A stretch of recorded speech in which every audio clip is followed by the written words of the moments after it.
Hello friends, praise the Lord. 1 கொரிந்தியர் 13:1 நம்ம பார்க்கிறோம். நான் மனுஷர்கள் பாஷையில் பேசினாலும் தூதர்கள் பாஷையில் பேசினாலும்.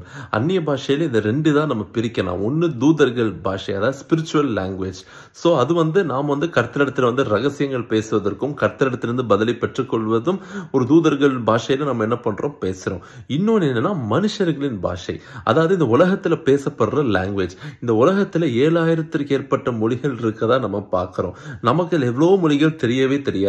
ஆனா நம்ம அறியாத ஒரு மொழியில ஆவியானவர் நம்மளை நிரப்பும் போது அந்த ஜனங்கள் கிட்ட நம்ம பேசும்போது நம்மை அறியாம என்ன பண்ணுவோம், அவங்க பாஷையில என்ன பண்ணுவோம், பேசுவோம்.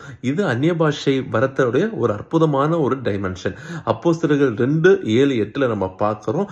பெந்தைகோஸ்து தினத்தன்று என்ன பண்றாங்க, கலிலேயர்கள் அங்க 120 பேர் கூடியிருந்தவங்க என்ன பண்றாங்க, அங்க சுற்றி இருக்க எத்தனையோ மொழி தெரிந்த ஜனங்கள் அவங்கள வேடிக்கை பார்க்கும்போது அந்த சுற்றி இருக்க ஜனங்களோட மொழியில இவங்க என்ன பண்றாங்க, கர்த்தரை துதிக்கிறாங்க. ஸோ அவங்கெல்லாம் கேட்குறாங்க, இவங்க எல்லாம் கலிலேயர்கள் அல்லவா, இவங்களுக்கு எப்படி நம்ம மொழி தெரியுது? ஏன்னா அங்கே 1-2 லாங்குவேஜ் பேசல, அங்கே எத்தனையோ பேர் கூடியிருக்காங்க, எத்தனையோ லாங்குவேஜ் உள்ளவங்க கூடியிருக்காங்க.